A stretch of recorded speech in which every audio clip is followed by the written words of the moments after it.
मानसान्तर्भावयेत् गुरुपादुकम् नादबिन्दुकलात्मकम् दशनादभेदविनोदकम् मन्त्रराजविराजितम् निजमण्डलान्तर्भासितम्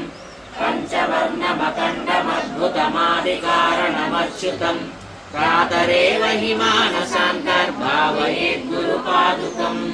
बुद्धिरूपमबुद्धिकम् त्रितयैकव्योमवद्बहिरन्तरस्थितमक्षरम् निखिलात्मकम् केवलम् परिशुद्धमेकमजन्महि प्रतिरूपकम् ब्रह्मतत्त्वविनिश्चयम् निरतानुमोक्षसुबोधकम् प्रातरेव हि मानसान्तर्भावयेत् गुरुपादुकम् बुद्धिरूपमबुद्धिकम् त्रितयैककूटनिवासिनम् निश्चलम् निरतप्रकाशकनिर्मलम् निजमूलकम् पश्चिमान्तरकेलनम् निजशुद्धसंयमिगोचरम् प्रातरेव हि मानसान्तर्भावयेत् गुरुपादुकम् हृद्गतम् विमलम् मनोज्ञविभासितम् परमानुकम् नीलमध्यसुनीलसन्निभमादिबिन्दुनिजांशुकम्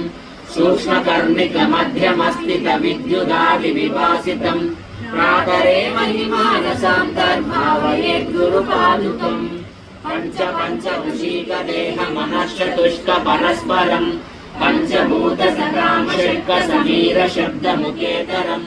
पञ्चकोशगुणत्रयादिसमस्तधर्मविलक्षणम् प्रातरेव हि मानसान्तर्भावयेत् गुरुपादुकम् पञ्चमुद्रसुलक्षदर्शनभाव